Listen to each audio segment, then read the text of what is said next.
बिस्मिल्लाहिर्रहमानिर्रहीम। अस्सलाम वालेकुम। शुमाल HT न्यूज़ के साथ मैं हूं अमार अल्फत। आपको बताते चले, गैर मुल्की शहरियों को दी गई डेडलाइन में 23 दिन बाकी रह गए। अफगान मुहाजिरीन का रज़ाकाराना तौर पर इनखलाज जारी। बलोचिस्तान के मुख्तलिफ इलाकों में रहने वाले गैर कानूनी अफगान लोग चमन के रास्ते से वापस अफगानिस्तान जा रहे हैं। रोजाना 25 से 30 खानदान अपने मुल्क रवाना हो रहे हैं। 116 अफगान बाशिंदे जिनके पास कोई दस्तावेजात नहीं थी, गिरफ्तार कर लिए गए। आपको बताते चले, गैर मुल्की शहरियों को दी गई डेडलाइन में 23 दिन बाकी रह गए।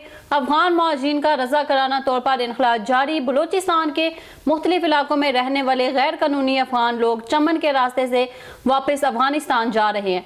रोजाना 25 से 30 खानदान अपने मुल्क रवाना हो रहे हैं। 116 अफगान बाशिंदे जिनके पास कोई दस्तावेजात नहीं थी, गिरफ्तार कर लिए गए।